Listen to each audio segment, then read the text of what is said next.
Culture et société.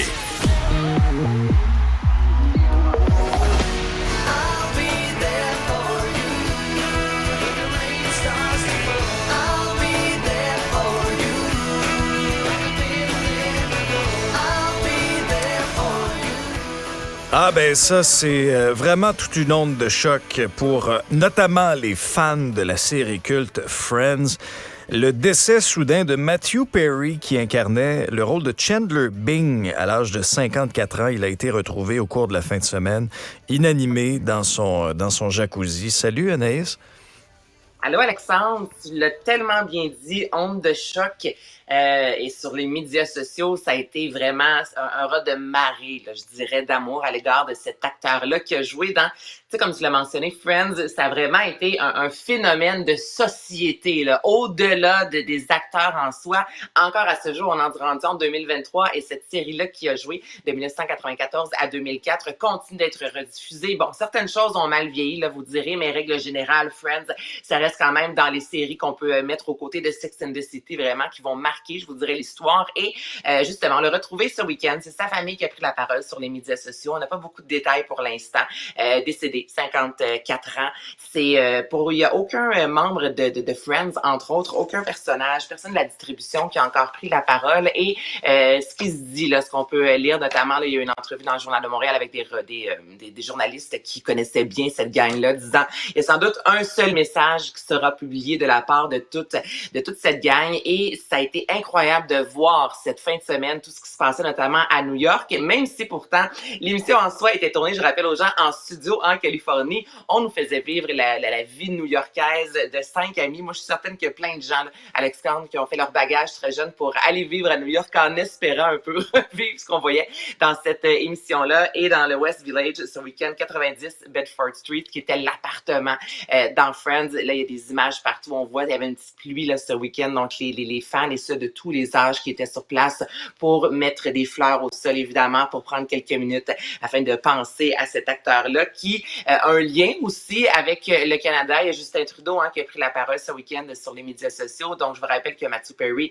a passé une partie de son enfance aussi à Ottawa, au Canada. Donc, sa mère qui a été attachée de presse du père, donc Pierre Elliott Trudeau. Les deux gars aussi qui ont déjà étudié ensemble. Donc, je parle de Justin Trudeau, évidemment, et de Matthew Perry. Il y a eu quelques années une histoire que les deux se seraient battus là, alors qu'ils étaient ensemble au collège. Bref, il y a un lien également qui nous lie avec cet acteur-là. Donc, évidemment, dans les prochaines semaines, on va avoir plus de détails. On sait qu'il était toxicomane. Il nous a offert ses mémoires. Là.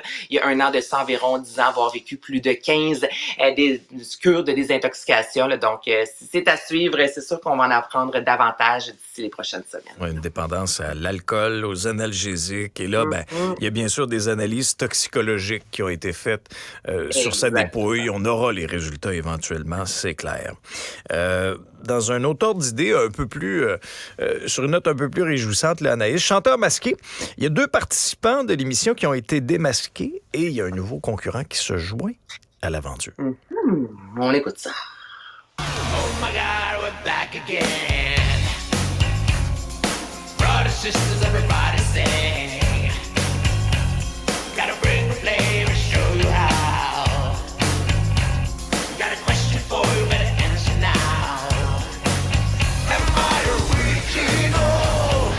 Yeah. Écoute, C'est le loup, c'est le personnage du loup, Anaïs? oui, le loup, exactement, qu'on vient d'entendre au début de l'épisode, Guillaume Lemaitre-Bergère a annoncé l'avenue d'un nouveau personnage. Ça a fait en sorte que 2 de nos chouchous ont dû quitter. Donc, tout d'abord, je tiens à mentionner que dans Lady Lévrier, c'était Patrice Lécuyer hier, et dans l'agence 00 Pingouin, c'était Éric Cahouette de la formation 2 Francs. Et là, on a vu le loup par la suite arriver sur scène. Prenez quelques secondes, OK, si vous n'avez pas vu cet extrait-là hier.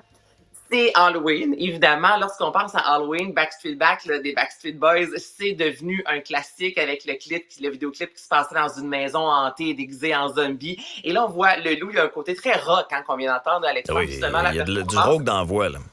Il y a du rock d'envoi, il y a du rock sur scène, donc il a évidemment un look soit très foncé avec les yeux fluorescents. Ça fait quasiment peur, là. Et tu voyais les jeux géants se disant, ben voyons donc, qu'est-ce qu'on est en train de vivre? Tu sais, c'est vraiment très souvent les lévriers, c'est dans la douceur, c'est beau, c'est festif. Puis là, ça rentrait comme une tonne de briques. Donc, le look fait officiellement partie de l'aventure. Et Véronique Dicker-Alexandre a eu hier carte blanche. Donc, sachez que la semaine prochaine, elle offrira une performance sur scène. On n'en sait pas plus, mis à part que c'est carte blanche. Donc, ne manquez pas ça.